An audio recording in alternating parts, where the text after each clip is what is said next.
En 95.9 Cámara FM llegó el momento de las noticias.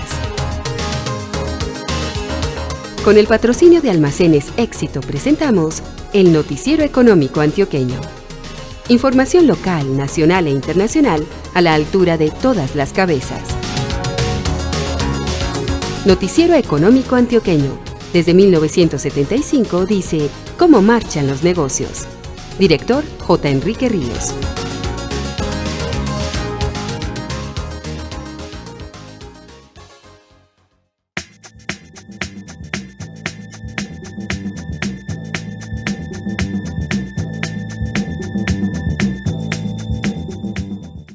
Muy buenos días, sea usted bienvenido. Hoy es domingo 27 de mayo de 2018. Esta es la emisión 18.165 que ofrecemos en nombre de Almacenes Éxito. Hoy es el día de elecciones en Colombia. Este es el éxito que queremos en tu vida. Que los días de la semana que nos visitas lo hagas feliz, porque aquí te estaremos esperando con una sonrisa para servirte. Que si buscas ese ingrediente especial que le da el saborcito a tus comidas, lo encuentres. Que si quieres llevarte la mejor fruta o el mejor corte de carne para la comida de mañana, haya siempre alguien de nosotros dispuesto a servirte. Es que ustedes, las mujeres de este país, nos inspiran para hacer que cada día haya un poco más de éxito en sus vidas. Éxito para servirte. Hola, soy Margarita. Todos los días transformo el gas de EPM en las mejores empanadas de la Oriental con la playa. En EPM estamos orgullosos de hacer parte de tu vida. Tú me transformas en grandes momentos. EPM, por ti estamos ahí. El periodista Jesús Antonio Vargas Marín nos presenta al invitado de esta mañana. Muy buenos días, oyentes del Noticiero Económico Antioqueño. Hoy es domingo 27 de mayo de 2018. Pues históricamente en esta jornada los colombianos tenemos una llamada cita con la democracia. Se trata hoy de la primera vuelta de la elección presidencial. Si alguien lograra el 50% más un voto, pues quedaría elegido automáticamente como presidente de la República. Nos acompaña el doctor Gabriel Jaime Arango Velázquez, un humanista, director de formación integral de la Universidad EAFID.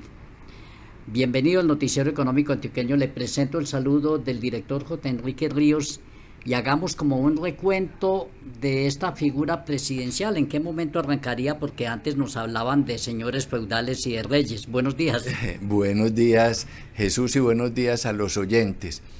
Efectivamente, el término presidente, que tan socorrido es hoy en cualquier medio social o político, tiene una historia y muchas acepciones.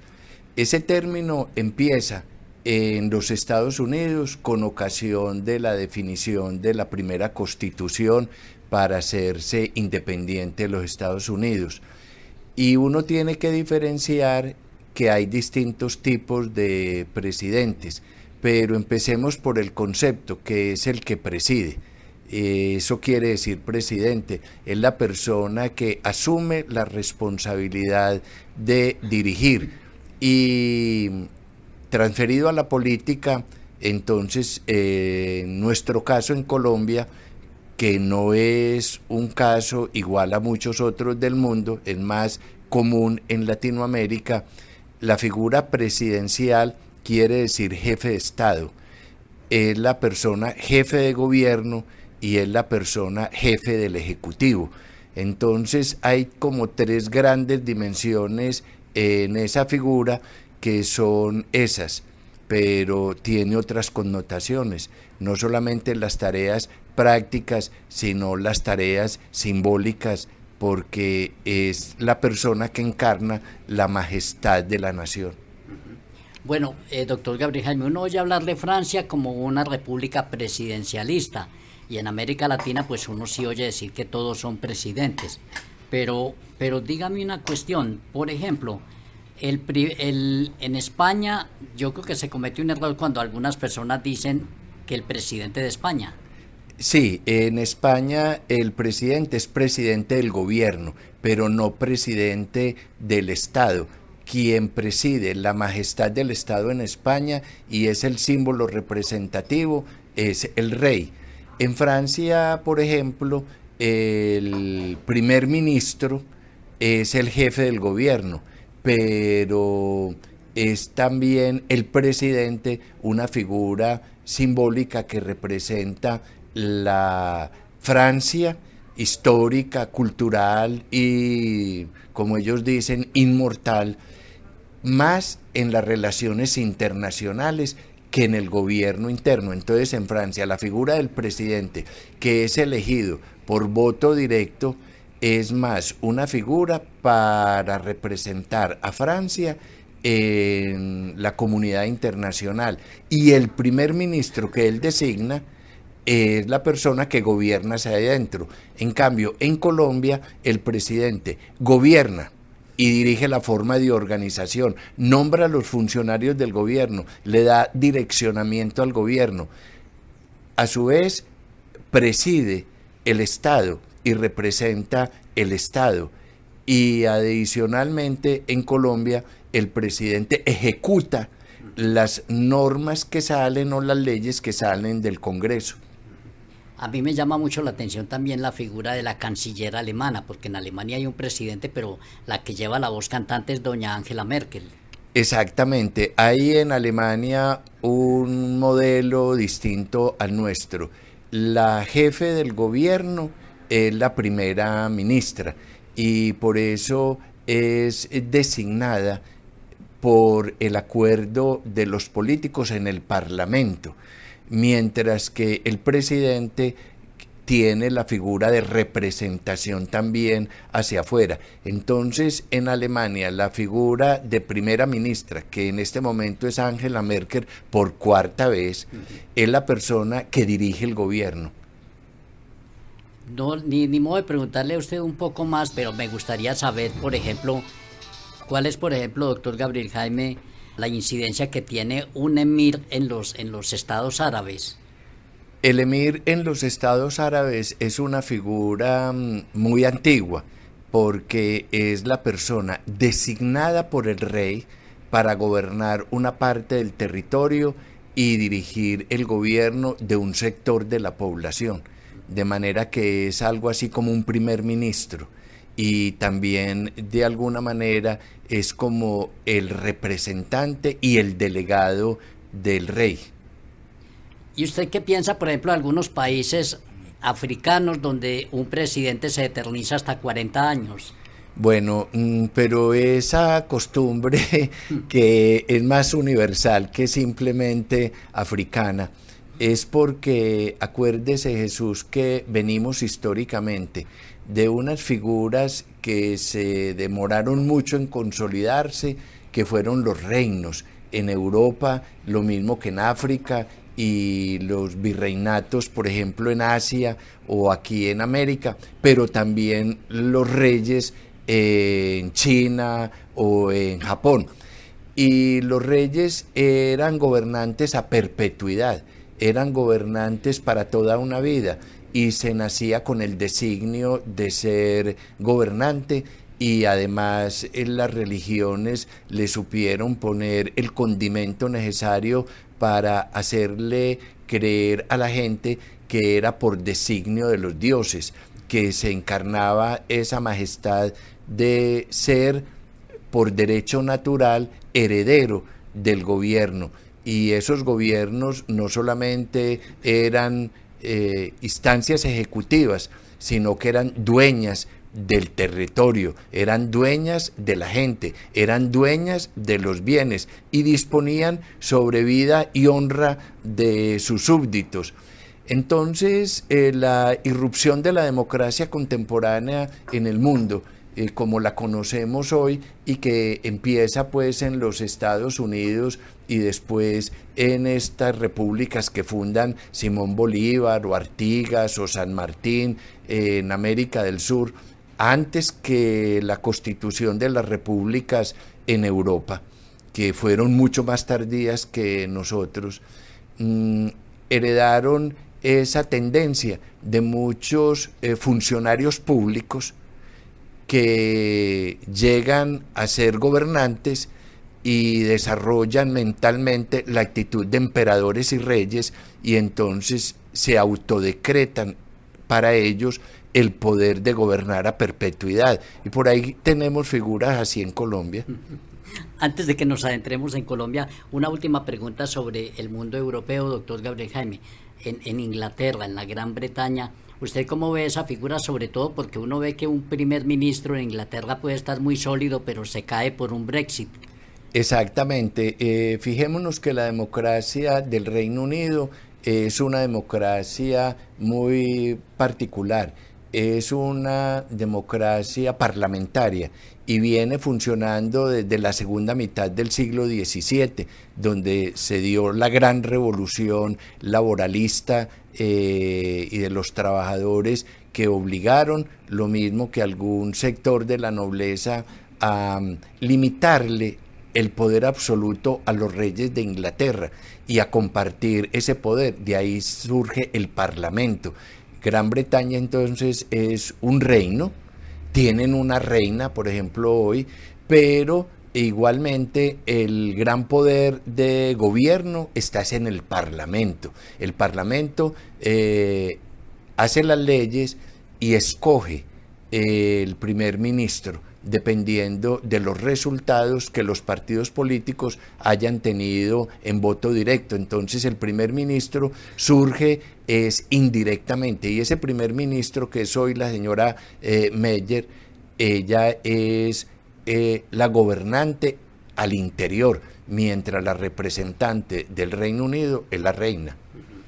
Doctor Gabriel Jaime Arango, a ver, hoy en Colombia hay 6 candidatos a la presidencia de la República. Muy seguramente es la primera vuelta, pero ¿usted qué piensa de esta democracia colombiana? ¿Ya está madura? No, yo realmente a estas alturas de la vida pienso que la democracia colombiana sigue siendo una democracia muy débil, es una democracia muy imperfecta, es una democracia muy limitada, porque en la cultura del pueblo colombiano no ha cabido ni ha seducido lo que le da fundamento a una verdadera democracia, que es el reconocimiento de la igualdad en dignidad humana para todos los seres vivos y para todas las personas, pues, que habitamos en este territorio. No se ha querido tampoco aceptar ni incluir a todos en el juego y en la estructura de conformar la sociedad. La democracia, para que fuera una democracia más legítima, tendría que tener en los aspirantes a gobernarla o a dirigir el país, y en esos candidatos a la presidencia, una mayor compenetración con los intereses y las necesidades de la población, con un mejor conocimiento del territorio, con una mejor gestión para la capacidad de desarrollo que necesitan las distintas subregiones geográficas del país, que somos muy desiguales. Y tendría que ser fundamentalmente el gobernante un intérprete de las necesidades de la nación. Y nada de eso se ha conseguido hasta ahora. Yo creo que por eso la democracia colombiana es una fórmula en construcción. Hemos avanzado un poco, pienso yo, en algunas ocasiones, más en los aspectos formales que en los esenciales. Pero en los esenciales, la gran tarea de la construcción de la democracia en Colombia está por hacer. Hay 2 conceptos y cuál es como la opinión suya. Un concepto, abstención, que suele ser en algunos casos muy alta, y otro concepto, voto obligatorio. Yo pienso que el voto no debería ser, obligatorio. El voto es un ejercicio libre y hace parte de la decisión y del fuero personal del ciudadano de participar en las decisiones de la vida colectiva que lo afectan o que afectan a sus compatriotas. La abstención en Colombia, yo tengo una lectura de ella no como un desinterés o una pereza de la que se habla para movilizarnos el día de las votaciones. No, yo creo que la abstención en Colombia es un fenómeno que obedece a una clara concepción política. No encuentran los ciudadanos quien los represente. no encuentran en quién confiar, no encuentran a quién otorgarle el poder que confiere la participación política en unas elecciones. Y están también decepcionados de la historia que hemos tenido durante 200 años, que ajustamos el año entrante de vida independiente después de la batalla de Boyacá en el 19.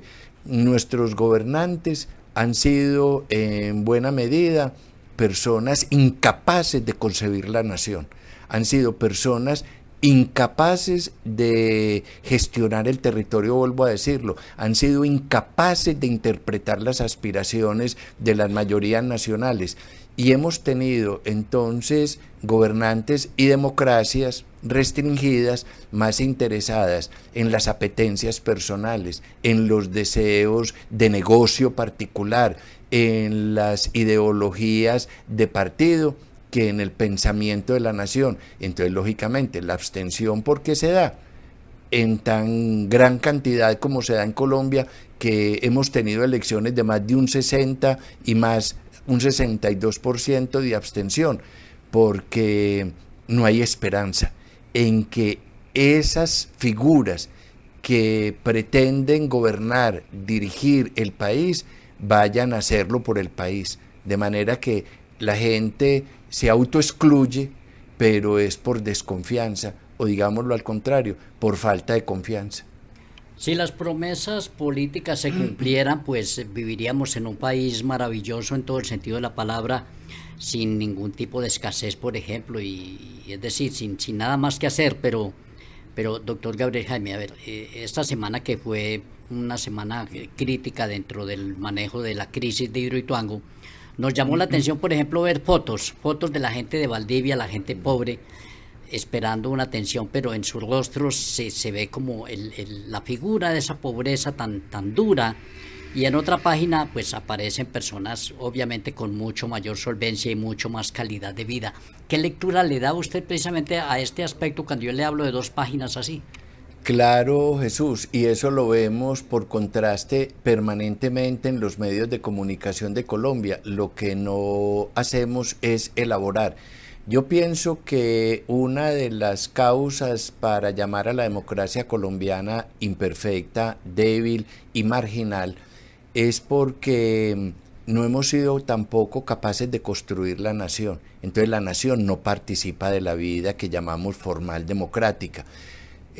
Cuando digo que no hemos construido en Colombia la nación, es porque pienso que en Colombia hay una serie de sociedades paralelas, que por lo mínimo son 6, y cada una vive para sí misma sin consideración de las otras, y en un término de egoísmo muy acendrado desafortunadamente en Colombia.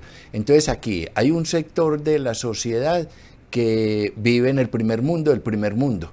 Esas fotografías a las que vos te referís en la prensa de esta semana en certámenes comerciales de Antioquia.